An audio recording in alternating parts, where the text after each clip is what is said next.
मन धरियो पैर समारे के पानी ते डगर भरी रे मन।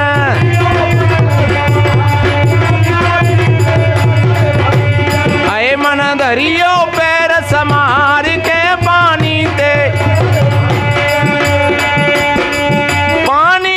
डगर भरी रे पानी ते डगर भरी है भैया धरियो पैर समारे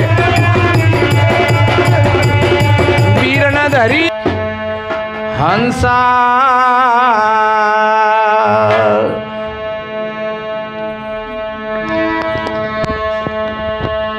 अरे हंसा प्यारे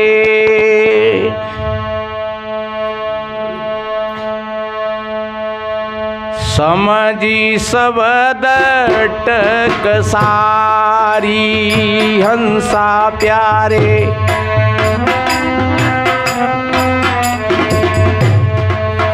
हे हंसा प्यारे सबद समझी टकसारी ये हंसा प्यारे।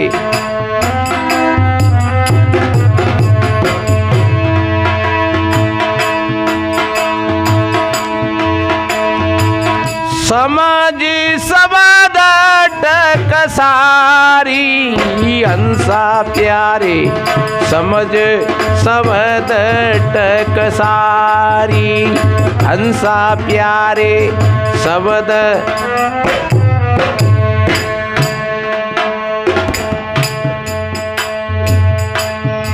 सदगुरु कहते हैं भैया शब्द टकसार सदगुरु कबीर का जो ज्ञान है वो टकसार है। टकसार उसको कहते हैं जहां केंद्र की मोहर होती है उसको टकसार कहते हैं। लोकल कंपनी की कहीं मोहर होगी तो वो सिक्का नकली कहा जाएगा। इसलिए कबीर साहब जी की टकसार है। आप जहां चले जाइए जो कबीर साहब जी के शब्द हैं वो कभी टूटेंगे नहीं, वो कभी कटेंगे नहीं, वो फटेंगे नहीं। जहां जाएंगे वो और जो पारखी होंगे वो समझ लेंगे ठीक। तो हम तो आप सभी भाई बहनों से निवेदन करते हैं कि आप शब्दों के पारखी बनिए, आप शब्दों के व्यापारी बनिए बढ़िया। और केवल बोलने और सुनने तक ही नहीं, उनको अपने अंतस में गहराई से उनका अनुसंधान करिए। उनका अनुसंधान करेंगे तो वो शब्द आपके अंदर में, वो विवेक आपके अंदर है। ऐसा नहीं है कि मेरे ही अंदर हो। आप झांक करके देखिए, आपका परमात्मा आपसे अलग नहीं है। बैठा है गट भीतरे, बैठा है साचेत, और जब जैसी मत चाहिए तब तैसी गते देता। इसलिए आप किसी के भरोसे पर अपने जीवन को मन छोड़िए। कोई देवी देवता ईश्वर भगवान आपको माफ नहीं करेगा आपके कर्मों से। आपने जो कुछ किया है वो आपके सामने आएगा और आपको भोगना पड़ेगा। आप चाहे 1000 बार मंदिरों में जाओ, चाहे मस्जिदों में जाओ, इसलिए सदगुरु तो जगाते हैं। आप जागृत हो जाओ। आपका जो स्वरूप है वो जागृत है। देखिए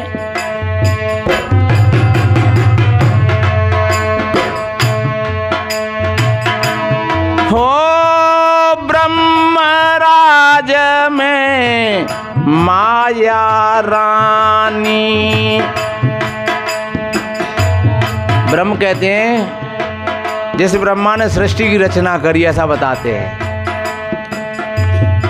और वो ब्रह्म तुम्हारे अंदर में है, जिससे संसार और शरीर बना है। रजोगुण ब्रह्मा, इसमें राज कौन का है? इसमें माया रानी का पैरा है। जब हमारा मन विषययुक्त होता है तब ब्रह्म के राज्य में होता है। और वहां रानी को हो गई, उसमें रानी माया हो गई। और जब स्त्री और पुरुष दोनों मिल गए तो सृष्टि की रचना हो गई। पर ये रचना करना ही इतना पूरा काम तुम्हारा नहीं है। नहीं, रचना करो सृष्टि के हिसाब से, 1-2 बेटी बेटा पैदा करो और फिर ठीक तरीका से अपने संयम और नियमों को जानो। इसलिए कबीर ने कितना बढ़िया कहा, हो ब्रह्म राज में माया रानी, मन बजीर तन अस्तानी।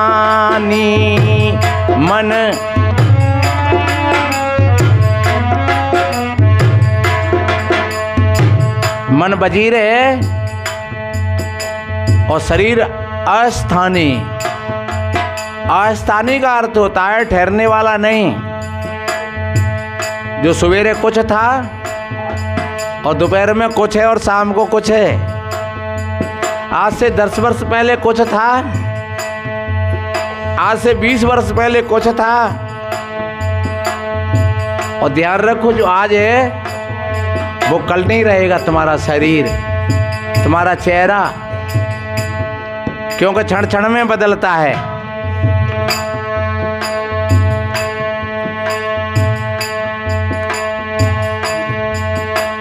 ना सद यसद मान को त्यागो,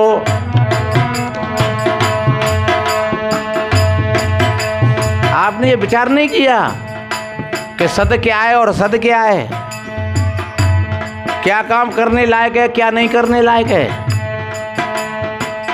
तुम पारखियो नहीं, तुम परखो। आप शाम को बैठ करके 10 मिनट और पूछना अपने मन से कि आज जो काम किए क्या वो करने लायक थे या वैसे ही भागते रहे,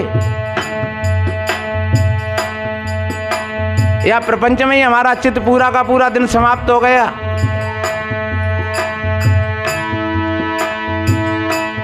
हो ना सत असत मान को त्यागो, काये कोरे धो के में पागो, काहे कोरे धो के में पागो।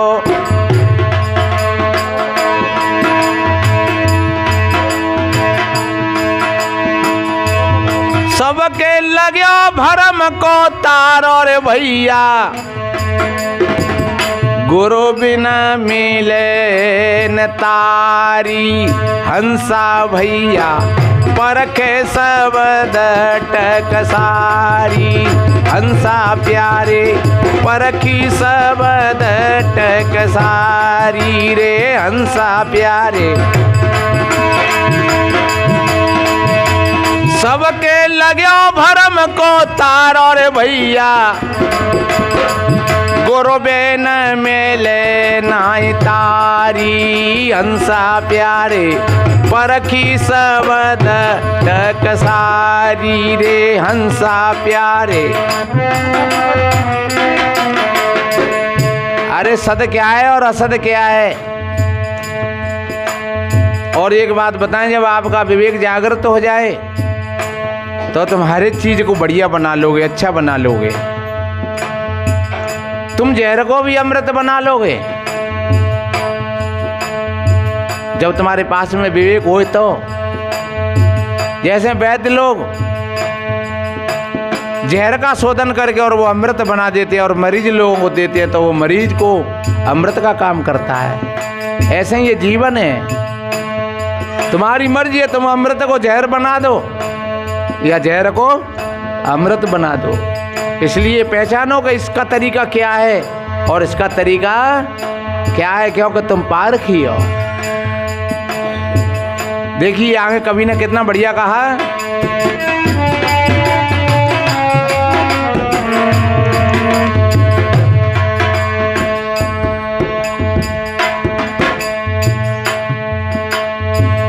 जप तप करत जीव सब मरही। कितना लोग पूजा पाठ में लगे हैं, कितना जप और तप में लगे हैं, लेकिन फिर भी पूछो तो मरे भैया, दुखी हैं वो, परेशान है वो। अरे शरीर की तो मृत्यु सबकी है, लेकिन जो ज्ञानी पुरुष होते हैं वो, उनको दुख नहीं होता है। जो जप कर रहे हैं, तप कर रहे हैं, माला फेर रहे हैं, खूब ध्यान साधना सी कर रहे हैं, लेकिन फिर भी दुखी हैं। इसलिए कवि ने कैसा चित्रण खींचा है, हो जप तप करत जीव सब मरही। सार सबद हीर दे नहीं धरही। सार, जो सार शब्द की पहचान नहीं है, उसका विवेक नहीं है। और जब संकट की घड़ी आती है तब कहते काले कर में ईश्वर मिथ्या दोष लगाए। इसलिए मेरे बहन भाइयों, कितना बढ़िया उदाहरण दिया है कि जो बंदर को पकड़ने वाले लोग होते हैं तो एक सकरे मुंह की सुराई लेकर के गाड़ देते हैं और ऊपर चना मुंह पर ही डाल देते हैं, और बंदर आप देते हैं ऊपर ऊपर से खा जाते हो, फिर वहां हाथ दे देते तो सुराई में। अब मुट्ठी तो मार ली वाने, लेकिन अब मुट्ठी ना छूट रही, अब मुट्ठी ना छूट रही, लालच लग गया नहीं बुआ को, और दोनों मदारी आएगो जुबान पकड़ लो। अब बेचारो रोए रोए मार पड़ रही है तई।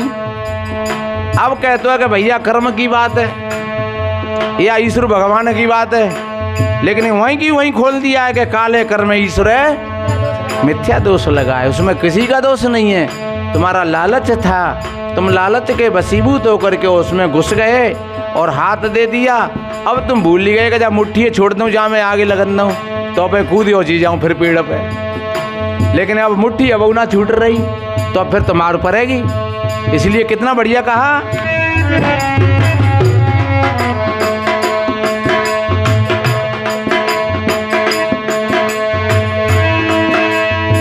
जप तप करत जीव सब मरही। सार सबद हीर दे नहीं धरही। कोई कोई पत्थर पारस होही। ऐसे ही संत पारखी को ही। ऐसे ही संतरे पारखी को ही। और पारख की दुहाई बहुत दे रहे हैं, लेकिन सज्जनों जब कोई जौहरी सामने होता है, हरि ही राजन जौहरी सबने पसारी हाट, और जब आवे जन जौहरी हीरो में निकला 60। जब कोई जौहरी आता है तब फिर बता देता है कि ना ये नकली बात है। अरे कोई कोई पत्थर पारस होही। ऐसे ही संतरे पारखी को ही। ऐसे ही संतरे पारखी सोच।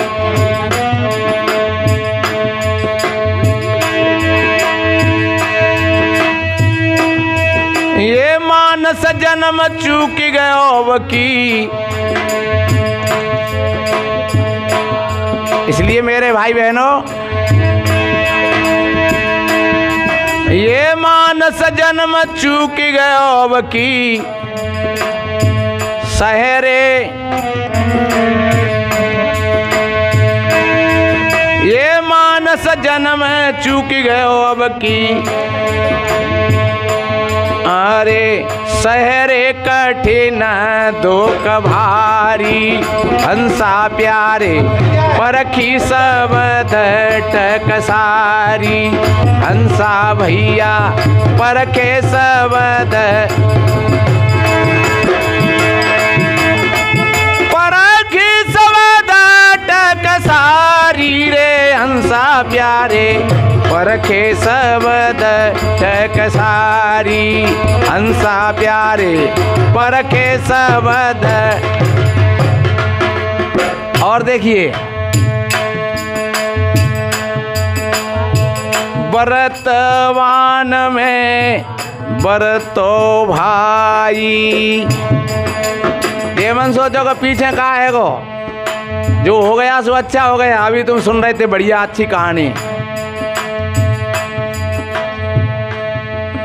और आगे क्या होगा जेऊ मन सोचो, जो होगा सो अच्छा होगा। बरतवान में बरतो भाई, भूत भवस्य को देव बहाई।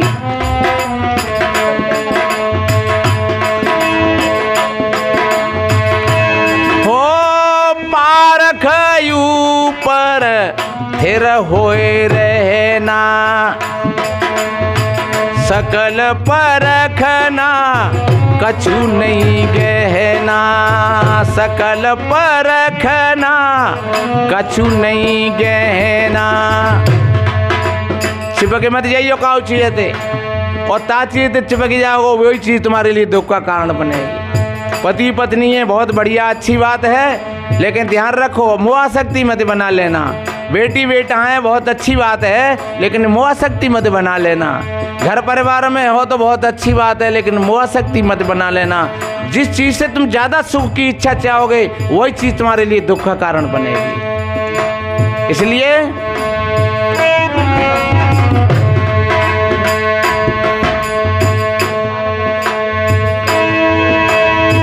सकल परखना कछु नहीं गहना। पारख पद पर थिर होए रहना, भूत भवसी को देव बहाई। बरतवान में है रो रे आई। बरत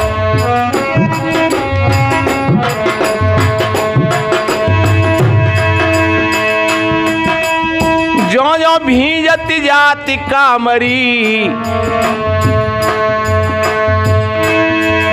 ये जो जो भींगत जाति कामरी।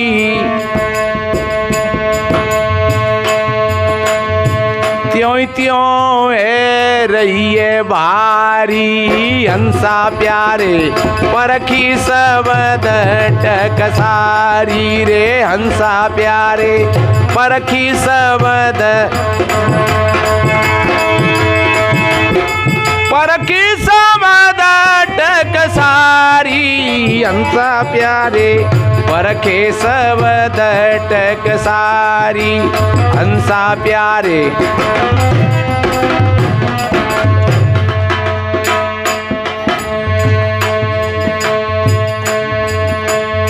और आखिरी में कितना बढ़िया कहा है, दुख सुख में आसक्ति न होई। दुख सुख मेरे आसक्ति न होई। क्योंकि आपने अभी सुनी नहीं कहानी, वो राजा का वजीर मंत्री वो चापलूस नहीं था। उसने जैसी की तैसी कही कि महाराज तुम्हारी उंगलियां कट गई, अच्छा है गो। लेकिन उसको जेल में दे दिया तो उसने जेल में भी दुख नहीं माना, और जब जेल से निकाला तब कहा कि महाराज ये भी अच्छा किया,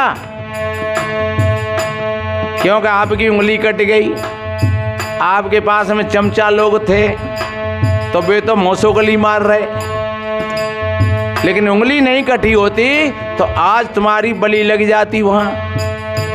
तो कि भैया मैंने तो तेरे साथ में गलत कर दो थोड़ो, कि वो भी अच्छा हुआ, क्योंकि अगर मुझे तुम जेल में नहीं देते तो मैं त्याग संग में हो तो तुम्हें छोड़ देते और मेरी बलि लग जाती। इसलिए तुम्हारी उंगली कटी वो भी अच्छा हुआ, और तुमने मुझको जेल में डाला वो भी अच्छा हुआ। और जो होता है वो अच्छा ही होता है। इसलिए मेरे बहन भाइयों, दुख अगर आया है, अगर ऐसी समझे आपके पास तो तुम बहु में सुख की किरण खोज लोगे, और सुख है तुम्हारे पास में तो उस सुख में भी तुम दूसरों को भी शामिल कर लोगे। आओ भैया, भोजन है तो आओ भैया, पाओ भैया। कोई सुख की चीजें मिली हैं तो तुम बांट करके खा लोगे। इसलिए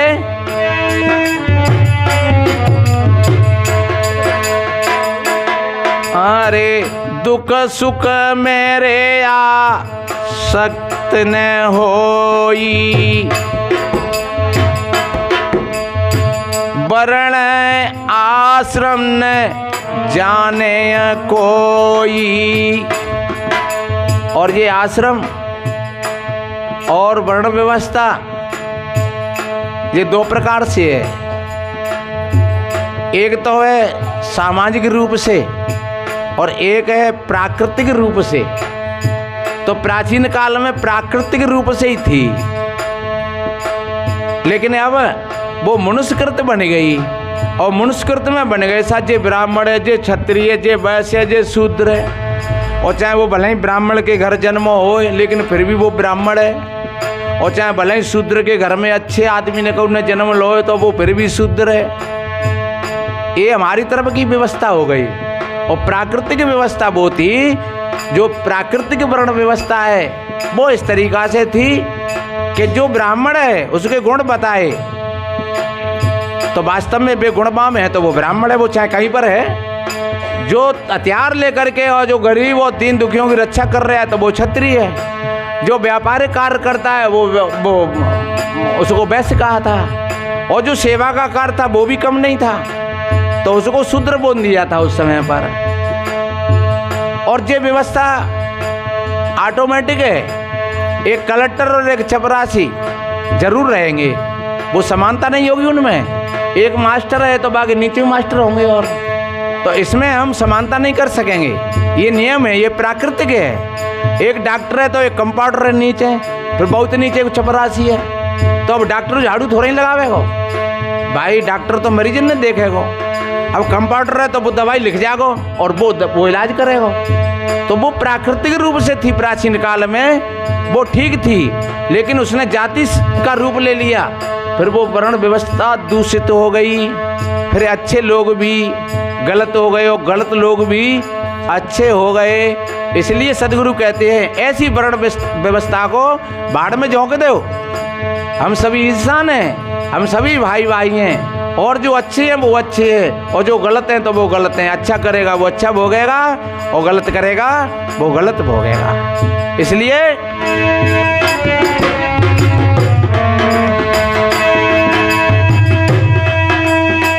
दुख सुख मेरे आसक्त न होई, वर्ण आश्रम न माने कोई। वर्ण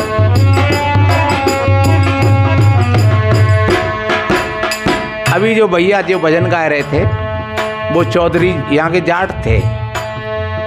मैंने कहा तुम भी सुना दियो कि ये सब नीचे कबीरपंथी हैं। मैंने कहा हाँ।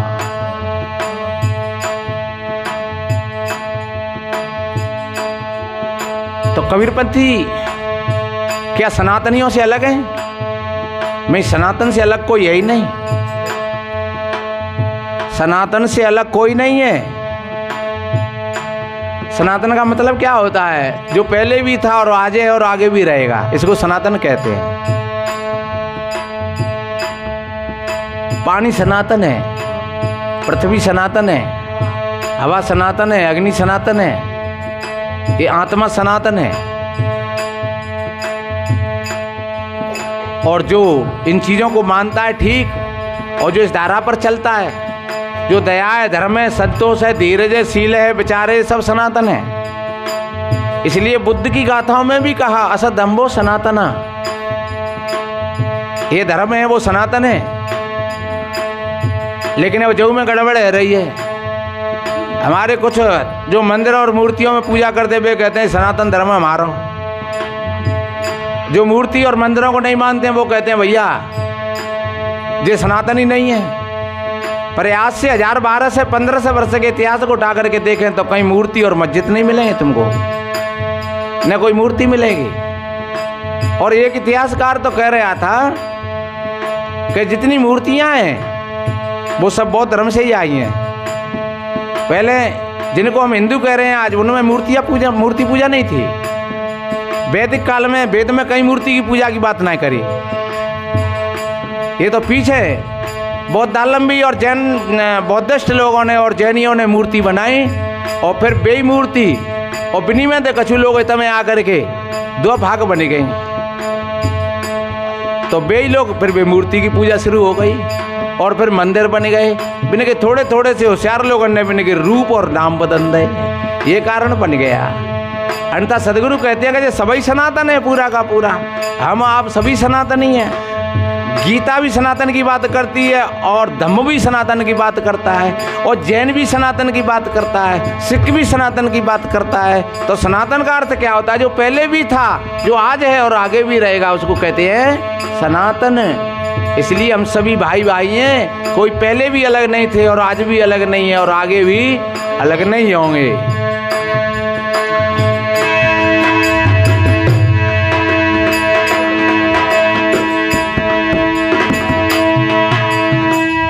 परख अविनाशी पारख जुगता,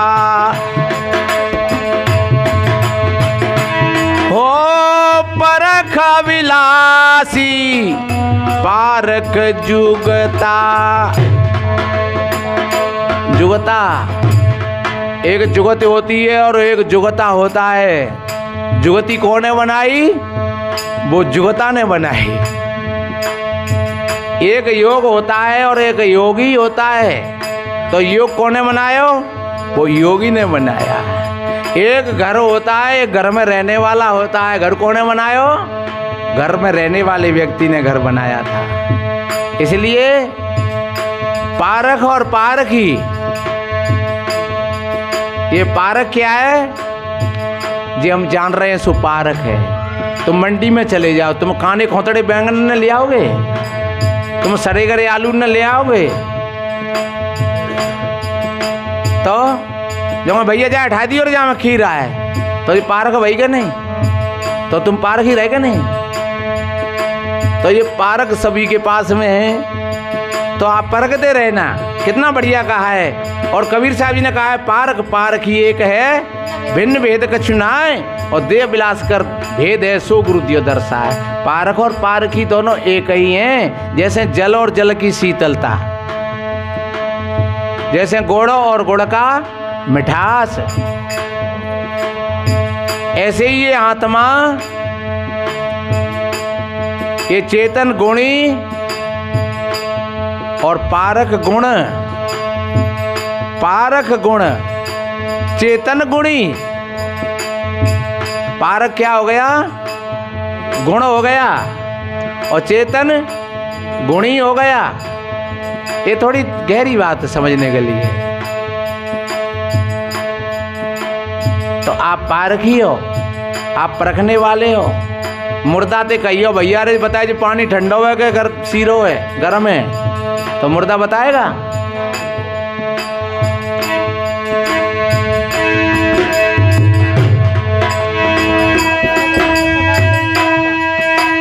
कहीं कबीर छोड़ दे जग को, अरे तेरी रे गैल न्यारी। हंसा प्यारे परखे सबद कसारी।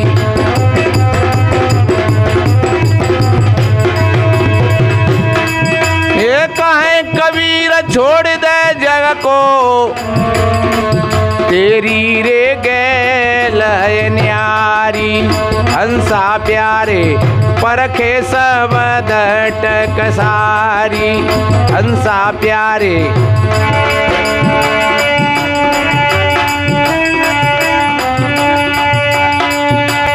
अरे मन धरियो पैर समारे, के पानी ते डगर भरी है रे मन।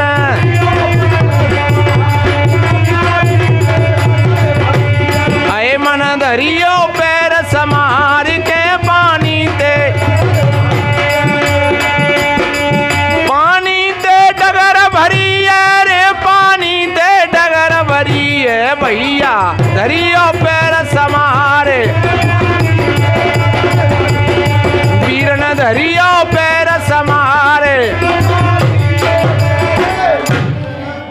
बोलिए सदगुरुदेव की। तो मेरे भाई बहनों, मैंने निवेदन किया, आप सच्चे अर्थों में समय के पार कियो। आप एक एक कदम को रखोगे संभाल संभाल करके, तो आपका जीवन सुखद और शांति की ओर बढ़ता चला जाएगा। आपके ऊपर कोई सुख और दुख देने वाला नहीं है। और आप समय के पार कियो। अगर आपने समय का दुरुपयोग कर दिया तो आपको समय पीस देगा, और आपने समय को समझ लिया तो वही समय आपके लिए अमृत बन जाएगा। समय का सदुपयोग कर लिया तो वो अमृत बन जाएगा, और समय को अगर देखा नहीं तो आपको वो समय पीस देगा। जैसे चाकी के पाट में दाने पिस जाते हैं, ऐसे आप भी पिस जाओगे। इसमें किसी ईश्वर और भगवान और परमात्मा की बात नहीं है। आप सावधान रहना, जागृत रहना, होश में रहना। आप सभी भाई बहनों के लिए कोट कोट साधुवाद, धन्यवाद। और वक्त आएगा तो फिर अगले इतवार में समय रहेगा तो देखेंगे। इन्हीं शुभ मंगल कामनाओं के साथ सर्वे भवन्तु सुखने, सर्वे सन्तु निरामया, सर्वे भद्राण पश्यन्तु माँ कश्चित् दुख भाग भवे। सभी के जीवन में आनंद हो, सभी का मंगल हो। बस इन्हीं शुभ मंगल कामनाओं के साथ बोलिए सदगुरु कबीर साहिब बंदगी।